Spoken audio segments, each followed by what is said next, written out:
à tous et nous voici ensemble pour un nouvel épisode de Pourquoi Padrer. C'est la rentrée et voilà la question qui nous est posée. Renaud de Marseille nous dit « Je n'arrive pas à être en paix, je suis préoccupé par 1000 choses du quotidien que je veux contrôler, mon travail, ma famille, ma foi, mes loisirs, j'en perds même le sommeil, je demande la grâce de l'abandon sans trop de résultats. Comment faire ?» Alors c'est vrai que c'est une question, surtout au moment de la rentrée, mais en fait en réalité c'est vrai tout le temps. Et j'avais envie, en recevant cette question, de poser la question à Renaud et en fait de nous la poser à chacun d'entre nous. Si nous pensons avoir 1000 choses dans notre quotidien, à part si on est en train de traverser vraiment une période difficile comme une période de chômage, une épreuve familiale, des choses lourdes à porter, si tu es préoccupé avec 1000 choses du quotidien, en fait c'est qu'il y en a beaucoup trop.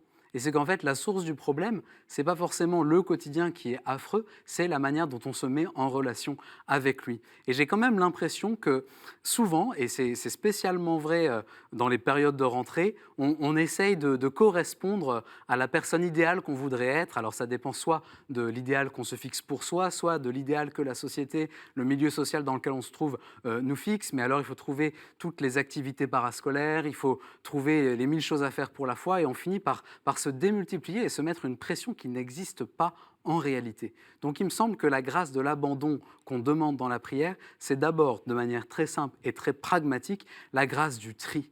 On prend une feuille, on écrit toutes les choses et on se demande qu'est-ce qui est nécessaire et qu'est-ce qui n'est pas nécessaire.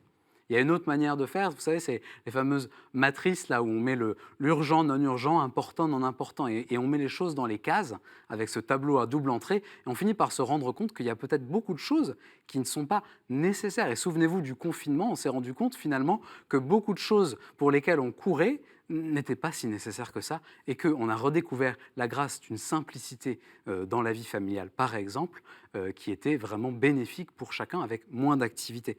Une autre petite manière de faire un peu le tri, c'est de penser aussi par ordre de priorité. Vous connaissez l'image du bocal qu'on veut remplir avec des gros cailloux, des petits cailloux, du sable et de l'eau. Si tu commences par mettre l'eau, tu ne pourras plus rien mettre après. Il faut commencer par mettre les grosses choses. La prière, le temps avec mon épouse, le temps que je consacre à mes enfants, mon travail. Et puis ensuite, on va mettre les choses un peu plus accessoires. Voilà, on va saupoudrer de loisirs. Puis on va rajouter le sable. Et puis à la fin, on pourra même encore mettre de l'eau.